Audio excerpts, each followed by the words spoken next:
ఇప్పుడు 75 సంవత్సరాల నుంచి హిందూస్ ఇది ఫేస్ చేస్తున్నారు. గట్టిగా నేను హిందూ అని చెప్తే అది పెద్ద అంటే అమ్మో ఏమనుకుంటారు, ఇక్కడ ఏమి ఇబ్బంది జరిగిద్దు అనే పరిస్థితిలో ఉన్నారు. ఎందుకు 70 సంవత్సరాల నుంచి ఎవరు ముందుకొచ్చి మాట్లాడుతున్న వాళ్ళు ఎవరు లేరు? ఇంతమంది పొలిటీషియన్స్ ఉన్నారు, చాలా మంది సీఎంలు పిఎంలు మారుతా ఉన్నారు, ఎవరు మాట్లాడలేకపోయారు. నీకు అర్థం కాని విషయం చెప్తా. ఎందుకు మాట్లాడరంటే హిందూ ఓటర్స్ పోలరైజేషన్ కాలేదు. మీకు ఇందాక చెప్పా, హిందువునని ఫీల్ అవ్వట్లేదు. నేను రెడ్డి, నేను శర్మ, నేను కమ్మ, నేను అది, నేను ఇది, చివరికి మట్టి. అది అక్కడ వచ్చింది. నువ్వు హిందువుగా ఫీల్ అవ్వు, మొత్తం ప్రపంచం కూలైపోద్ది. మొన్న అరబిక్లో భారతం రామాయణం ట్రాన్స్లేట్ చేసుకున్నారు, ప్రధానమంత్రి దాన్ని రిలీజ్ చేశారు. ఇప్పుడు ముస్లిమ్స్ కానీ క్రిస్టియన్స్ కానీ అంటే వేరే ఏ రిలీజియన్ చూసినా వాళ్ళు అలానే ఫీల్ అవుతున్నారా? కాస్ట్లు అన్ని పక్కన పెట్టేసి రిలీజియన్ మేమంతా ఒక ఖచ్చితంగా చెక్ చేసుకోగలుగుతామా? ఇప్పుడు నేను ఇందాక చాగంటి గారి ఉదాహరణ ఎందుకు తెచ్చాను, ఆయన ఇంటికి వెళ్ళిపోయి ఆయన్ని పాపం ఆయన నేను మిమ్మల్ని బాధ పెట్టుంటే క్షంతవ్యుణ్ణి అన్నాడు. ఎందుకని? కేవలం కులం ఆధారంగా వెళ్ళారు అంతే. కృష్ణుడి మీద ఏం ప్రేమ కాదు, రావణుడి మీద ఏం ప్రేమ కాదు. వాళ్ళు పూజించే కృష్ణుడిని రోజు ఈ పనికిమాల పాస్టర్లు బోల్డ్ తిట్లు తిడితే ఈ ఎదవలకి ఏ పౌరుషం రాలే. హిందువులు ఏ రకంగా మారితే దేశం బాగుపడిద్ది అని మీరు అనుకుంటున్నారు? వెరీ సింపుల్, జాతీయ భావం కలిగి ఉండాలి. ఇది నా దేశం అని ఫీల్ అవ్వాలి. ఇప్పుడు 370 ఆర్టికల్ తీసేశారు, గుర్తుందా? 6 ఏళ్ళు అయిందా? ఓకే, 6 ఏళ్ళు ఐ థింక్. అది తీసేసిన వెంటనే నేను అక్కడ ఉన్న మా నలుగురితో ఓ పాట పాడాను. వాళ్ళు కూడా అసలు వాళ్ళకి ఆ పరిచయమే లేదు పాట. వెంటనే వాళ్ళు దాన్ని కోరస్ అనుకున్నారు. ఏం పాట అది? మాదేనో హిందుస్థాన్, మాదే మాదే మాదేనో, మాదేనో హిందుస్థాన్, మాదే మాదే మాదేనో,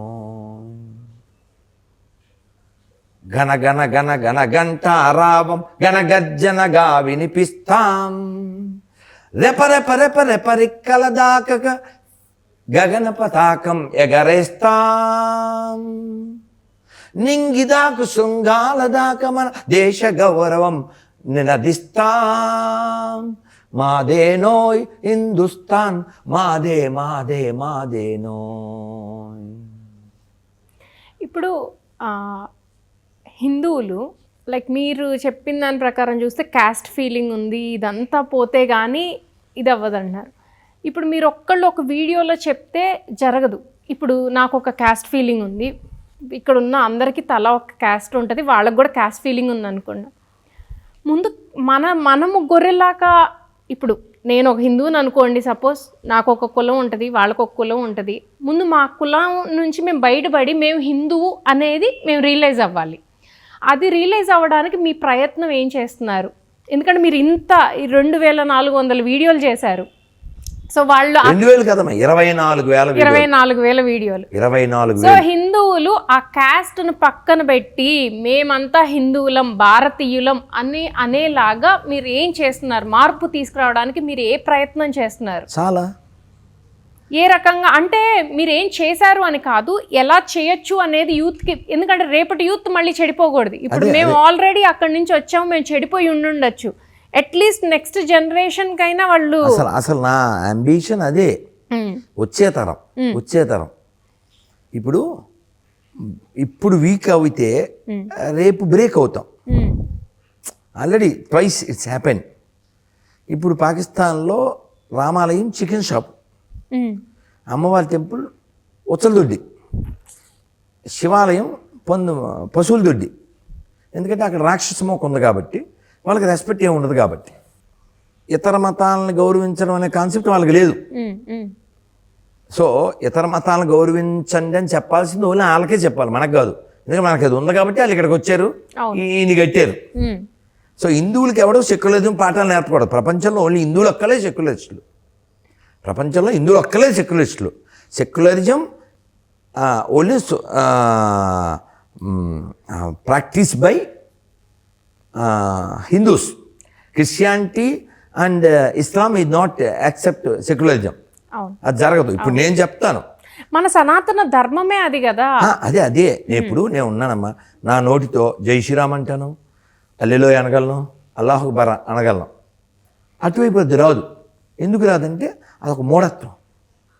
ఈ మూఢత్వం వల్ల ప్రపంచం చాలా నష్టపోయింది, కొన్ని కోట్ల మందిని కోల్పోయింది. దేవాలయం అంటే ప్రశాంతతకి చిహ్నం. మనం దేవాలయంలో ఉన్నాం, ఆనందం, ప్రశాంతం, సంతోషం, జ్ఞానం, ఇటువంటి ఎన్నో దేవాలయాలు ఆక్రమించబడ్డాయి, కూల్చబడ్డాయి, కాల్చబడ్డాయి. కాబట్టి ఈ ప్రమాదం రాకుండా హిందువులారా మీ గతం తెలుసుకోండి, మీ మతం తెలుసుకోండి. భవిష్యత్తులో కథం కాకుండా ఈ దేవాలయాలు కాపాడుకోండి. దేవాలయాలకు వెళ్ళండి, భగవద్గీత చదవండి, భాగవతం చదవండి, రామాయణం చదవండి. రాముడి యొక్క ఆదర్శం ఏమిటి, ఎలా ఆయన ఇతరులను గౌరవించాడు, స్నేహితులను ఎలా గౌరవించాడు, తండ్రిని ఎలా గౌరవించాడు, ప్రజలను ఎలా ప్రేమించాడు. లెర్న్. ఇతర మతాలు మనం కొట్టుకోకుండా ముందు మనం తెలుసుకోవాల్సింది ఎంత వదిలేసేసి కులం కోసం. ఇప్పుడు మనం ఒక్క 50 ఏండ్లు వెనక్కి వెళ్తే, ఐ థింక్ 1964 ఎప్పుడో ఓ సినిమా హరిశ్చంద్ర, సినిమా పేరు సత్య హరిశ్చంద్ర, ఎన్టీఆర్ పెద్ద ఆయన. అందులో ఈ కాటి కాపరి రాజనాల ఆయన పెద్ద తలపాగా పెట్టుకుని పాట పాడతాడు, ఇలా బుధ మీద కర్రెట్టుకుని ఇలా ఊగుతూ, కులములో ఏముందిరా సోదరా, మతములో ఏముందిరా, మట్టిలో కడిసేటి మడిసికి భేదమేముంది ఏముందిరా, జంగాలంతా శివుడే అంటారు, దసరులంతా విష్ణువు అంటారు, హై జంగాలంతా శివుడే అంటారు, దసరులంతా విష్ణువు అంటారు, దాసరి జంగము